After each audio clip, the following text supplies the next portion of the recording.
Hello guys, welcome to this new video, and in this video we're going to be unboxing the 16-inch 2019 MacBook Pro. Now this particular model I have in front of me is the best one you can get, and I'll explain why I said that in a second. As usual, before we start ripping into this box, let's take a look around it. Here in front we have this picture of this huge computer. Now around back is the reason why I said this is the best MacBook you can get. 2.4 GHz i9 CPU, which is the fastest. 8 gigs Radeon Pro graphics 5500M, which is the best graphics. 32 gigs of RAM, which really is all you need. You don't need 64 gigs. 1 terabyte of storage, which is the optimal storage anybody needs. If you need more, I advise to get an external drive. There's nothing else worth seeing on this box, just MacBook Pro written somewhere down here, Apple logos here and there. So let's get into this box.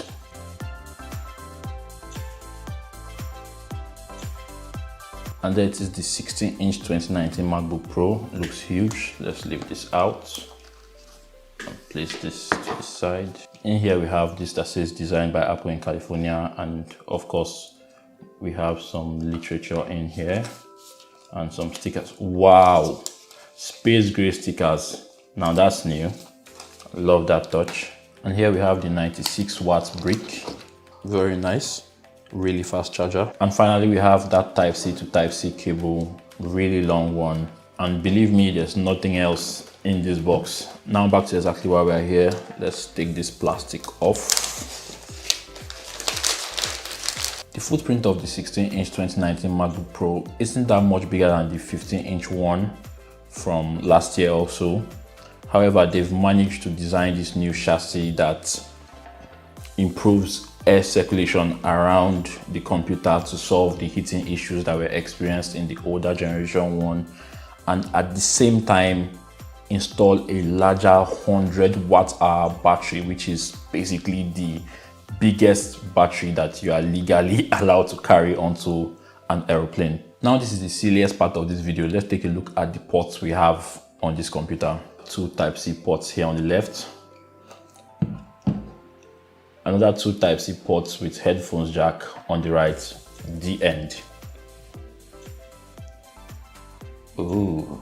Now this does look very similar to previous generation 15-inch MacBook Pro. However, there's been some significant changes. Firstly, the escape button and the Touch ID sensor has been separated from the touch bar, and this is really nice to see, especially a dedicated physical escape button. Secondly, we can see a return of the inverted T arrow keys here.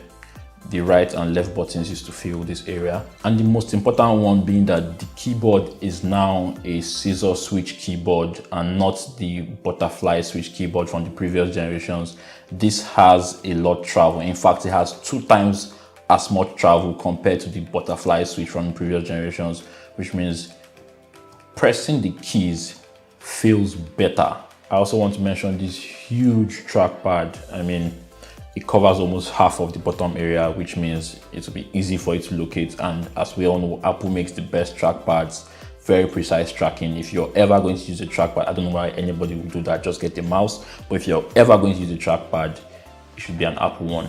Very nice. One thing I actually like is that you can basically just plug in your Type-C cable into any of the ports and get your MacBook to charge. I'll quickly go ahead to set this up now and show you guys some other stuff. So guys, I'm done setting up this bad boy now. First thing I want to mention is that, well, the screen looks great, but it's not different from the previous generation one, just basically the same thing. But that's not a bad thing because the previous one was fantastic. This is great also. Now let's take a look at those specs.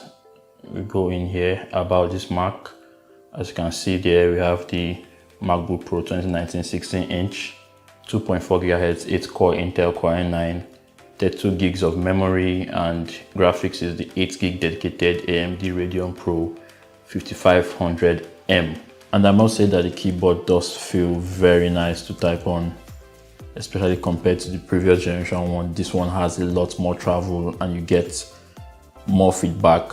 In short, while I've been playing this computer now, I really like it. It seems really quick, but of course, I mean, it's pretty darn high end, so you expect nothing less Speaking of, when buying a 16-inch 2019 MacBook Pro, you want to buy exactly what you need. If you are a graphics designer or you just edit photos, what you want to do is you want to get the best CPU possible.